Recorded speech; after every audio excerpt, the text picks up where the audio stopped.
दर्शक भाइयों को नमस्कार। सभी का हार्दिक आभार करता हूँ हमारे YouTube चैनल आयुर्वेद ज्ञान में। दोस्तों, अभी इस समय लॉकडाउन लगा हुआ है और मैं जड़ी बूटियों के अन्वेषण में लगा रहता हूँ। तो इसी क्रम में वनौषधियों की खोज के बारे में मैं घूम रहा था, तो मुझे एक वनौषधि दिखाई दी और मुझे बहुत खुशी हुई। दोस्तों, यह एक ऐसी दिव्य वनौषधि है जो कि अस्थमैटिक लोगों के लिए, जिन्हें ब्रोंकाइटिस है, जिन्हें काली खांसी है और जिन्हें बहुत ज़्यादा श्वसन तंत्र की बीमारी है, जिन्हें सांस की बीमारी है, बहुत ज़्यादा अस्थमा जिनका बढ़ा हुआ है, जिनका गला कफ से भरा हुआ रहता है और छाती में कफ रहने से फेफड़े जकड़ गए हैं, सांस लेने में बहुत तकलीफ होती है।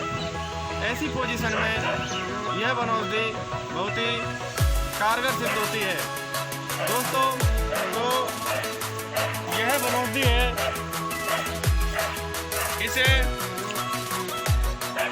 संस्कृत में लता छीरी कहते हैं, अनंतमूल और अर्क पर्ण आदि के नाम से इसे जाना जाता है।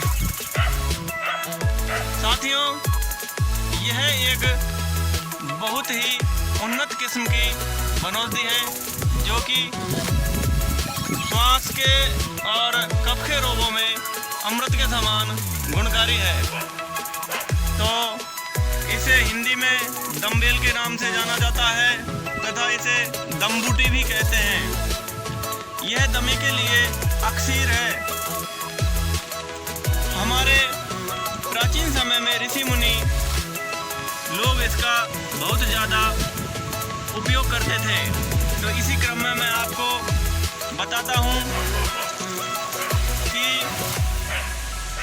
यह दमबूटी, यह दमबेल अस्थमा के लिए किस प्रकार उपयोगी है। जिन्हें बहुत ज़्यादा श्वास नली में अवरोध है, सूजन हो गई है और जिन्हें श्वास कष्ट प्रद आ रहा है, बहुत कष्ट से आता है तथा फेफड़ों में कफ जमा हुआ है, उसके लिए इसकी एक पत्ती रोज प्रातः खाली पेट चबा चबा कर काली मिर्च के साथ खा लेने से बहुत ही फ़ायदा होता है।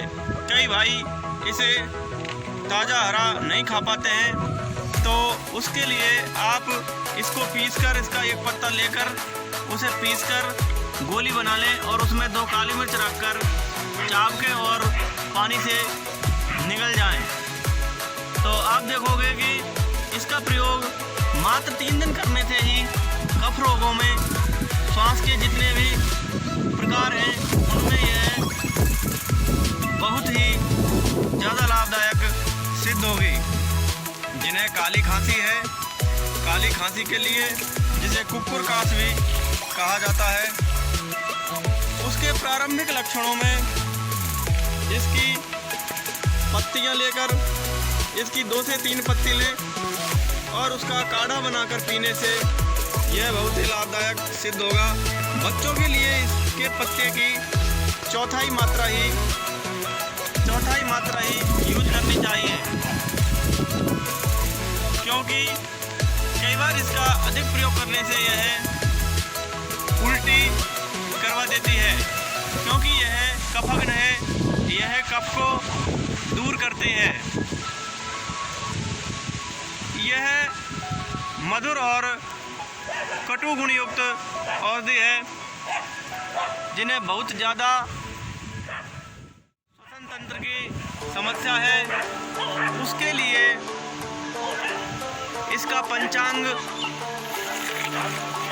इसका 1 ग्राम पंचांग लें और 1 ग्राम मुलेठी और 1 ग्राम बचा, सबको पीसकर शहद के साथ अगर उसे चाटते हैं तो यह श्वसन तंत्र के लिए जितनी भी श्वसन तंत्र की व्याधियाँ हैं उनके लिए रामबाण के समान कार्य करती है। यह विषाणु जनित रोगों में भी बहुत ही लाभदायक है। तो आज के समय में कोरोना एक महामारी के रूप में जिस तरह तांडव कर रहा है, उसकी रोकथाम के लिए भी यह अच्छी साबित हो सकती है। इस पर शोध करने का यह विषय है, क्योंकि कोरोना में भी फेफड़ों में म्यूकस बनता है, कफ की एक लेयर बनती है और वह धीरे धीरे ठोस होती जाती है, जिससे फेफड़े कार्य करना धीरे धीरे बंद कर देते हैं। तो ऐसी पोजीशन में इसका अगर 2 चम्मच की मात्रा में रस शहद के साथ रोगी को चटाया जाए तो उससे उसको होगा वमन, उसको उल्टी होगी और सारा कफ फेफड़ों से उल्टी के द्वारा बाहर निकल जाएगा। तो कोरोना के मरीज भी इससे लाभ उठा सकते हैं।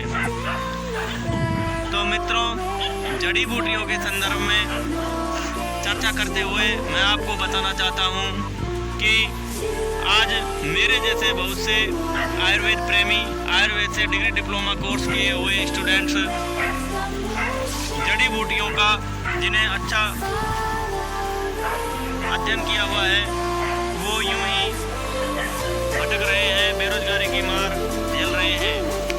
तो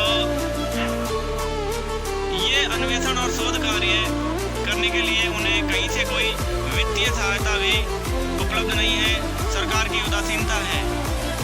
ऐसे में सरकार को एक बहुत ही अच्छी लेबोरेटरी बनानी चाहिए, जिसमें जड़ी बूटियों पर अन्वेषण हो सके, इन पर रिसर्च कार्य हो और आयुर्वेद से डिग्री डिप्लोमा प्राप्त युवकों को रोजगार प्राप्त हो सके। यह पहाड़ी क्षेत्र है और यह जड़ी बूटियों से समृद्ध इलाका है। यहाँ पर सतावर, अश्वगंधा, कुटज जैसी गुणकारी औषधियाँ प्रचुर मात्रा में उपलब्ध हैं।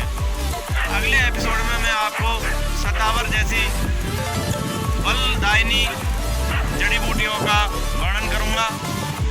तो आपको मेरा एपिसोड कैसा लगा आज का, यह कमेंट कर बताएं और बताएं कि आपकी भाषा में इसे किस नाम से जाना जाता है। तो धन्यवाद दोस्तों, सब्सक्राइब कर लें, लाइक करें और कमेंट करें, जिससे हमारी दी हुई जानकारी आप लोगों तक पहुंचती रहे। जय हिंद, जय भारत।